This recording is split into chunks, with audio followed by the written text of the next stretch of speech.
Nous rencontrons aujourd'hui Vinka Schiffman, créatrice de la marque de vêtements Soliless, dans son atelier à Strasbourg. Après des études d'art à la HIR et une activité de plasticienne spécialisée dans le latex, elle décide de se lancer dans la création de vêtements sur la base de cette matière. Membre active de la FREMA, sa marque s'exporte désormais à l'international, notamment à New York, et intègre le bureau de presse The Confessional Showroom.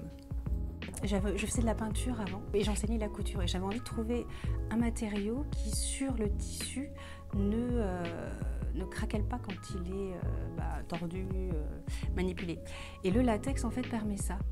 Et puis à un moment j'ai fait ça sur du tissu, puis j'ai commencé à faire des vêtements, puis ensuite j'ai commencé à découvrir que sur des mailles transparentes, ça passait à travers et ça tenait vraiment bien.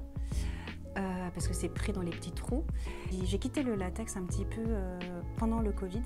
Alors je pense que c'est parce que en fait on avait envie d'être protégé, d'avoir une carapace et puis la transparence du latex, la fragilité, elle collait pas trop avec cette période où on a porté des masques et tout ça.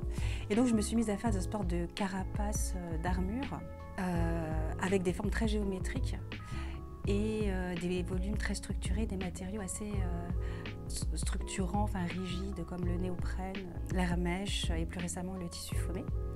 Et effectivement, c'est d'inspiration un petit peu science-fiction, bien que je ne sois pas vraiment une fan de science-fiction ni une connaisseuse en science-fiction. Ça rappelle aussi la mode des années 80, le power dressing, Pierre Cardin, Thierry Mugler. Donc effectivement, voilà, il y a tout un tas de références historique, mais je pense aussi que le futurisme, c'est quelque chose qui revient pas mal, aussi avec le virtuel, la métaverse.